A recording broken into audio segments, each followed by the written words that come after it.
మంచిర్యాల జిల్లా క్యాతనపల్లి మున్సిపాలిటీలో municipal chairman ఎన్నికల నేపథ్యంలో తీవ్ర హైటెన్షన్ వాతావరణం నెలకొంది.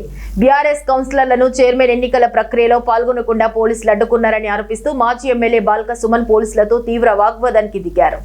ఈ సందర్భంగా బాల్క సుమన్ మాట్లాడుతూ పోలీసులు మంత్రి వివేక్ వెంకటస్వామి తొత్తుల్లా వ్యవహరిస్తున్నారని మండిపడ్డారు. బీఆర్ఎస్ కౌన్సిలర్లను కావాలని అడ్డుకుంటూ అధికార పార్టీకి అనుకూలంగా వ్యవహరిస్తున్నారని తీవ్ర స్థాయిలో విమర్శలు చేశారు. పోలీసులు ప్రజాస్వామ్యాన్ని కాపాడాలా లేక రాజకీయ ఒత్తిళ్లకు లోబడి పనిచేయాలా అంటూ అధికారులను నిలదీశారు. కాంగ్రెస్ పార్టీకి ఊడిగం చేస్తుంది, మంత్రి వివేక్ ఊడిగం చేస్తుంది. నేను 10 ఏళ్ళు గవర్నమెంట్ నడిపిన, 5 ఏళ్ళు ఎంపీ, 5 ఏళ్ళు ఎమ్మెల్యే, గవర్నమెంట్ విప్పు. నేను ఇట్లా చేయాలి, ఇట్లా వాడాలి. మీ పోలీసులను మిస్టర్ రాజ్ కుమార్, వెంకటేశ్వర్ గారు, రాజశేఖర్, నేను అందరినీ చూస్తున్నాను. నేను పోలీసు వాళ్ళను మళ్ళా 2 ఏళ్ళకి గవర్నమెంట్ వస్తుంది, మళ్ళా వస్తుంది గవర్నమెంట్, గుర్తుపెట్టుకోండి. మళ్ళా గవర్నమెంట్ వస్తుంది. వీడు వివేక్ అంటే శాశ్వతం కాదు.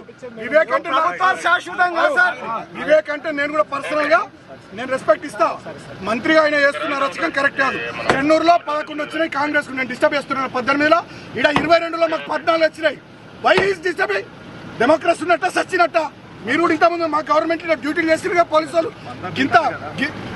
ఇంత దుర్మార్గమైంది పోలీసు వాళ్ళు. మీరు కూడా మరి కాంగ్రెస్ బట్టలు వేసుకున్నారు. సరే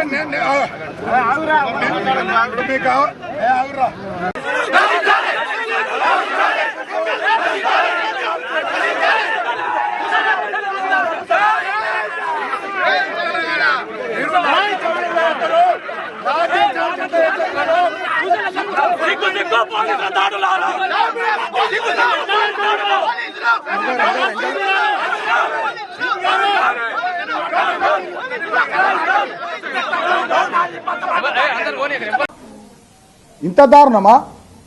పోలీసులు మొత్తం కాంగ్రెస్ పార్టీ కార్యకర్తలు లెక్కనైపోయారు. మీకు కాకి డ్రెస్లు ఎందుకైనా నాకు అర్థం కాదు.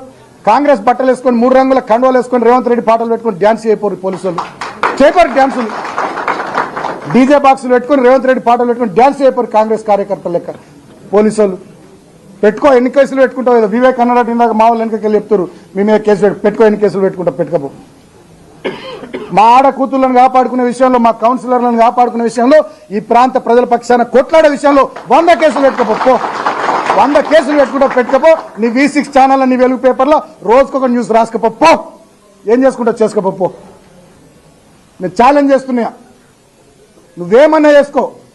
ఈ ప్రజల పక్షాన, ఈ సింగరేణి కార్మికుల పక్షాన, ఈ ప్రాంత రైతాంగం పక్షాన, ఈ ప్రాంత ప్రజల పక్షాన ప్రధాన ప్రతిపక్షంగా నా బాధ్యత కొట్లాడడం.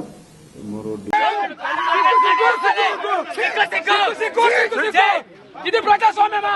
ఇదేనా ప్రజాస్వామ్యం?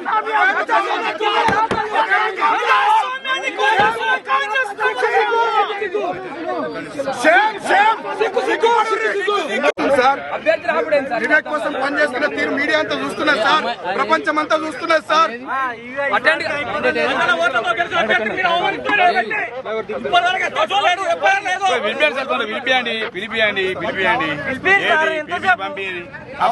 కానీ నడవండి మంచిది ఎస్పీ సాబ్, అన్ని జనం చూస్తున్నారు, ప్రజలు చూస్తున్నారు. మంత్రి అనేటానికి సిగ్గుండాలి. మంత్రి అనేటానికి చేస్తాం సార్, బరాబర్ చేస్తాం. కామెంట్స్ కాదు, ఇంకా సీరియస్ గా చేస్తాం రాను మంత్రి మీద.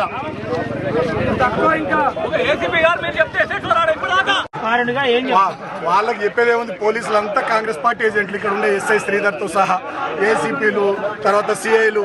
సరే, మా టైం కాదు ఇప్పుడు, కాంగ్రెస్ టైం. మా టైం వస్తుంది. నా ఏజ్ 42, ఇంకా 30-35 ఏళ్ళు ఈ ఏరియాలో రాజకీయాలు చేస్తే ప్రజల జీవితంలో ఉంటా. మా టైం వస్తుంది, చూసుకుందాం. జై తెలంగాణ.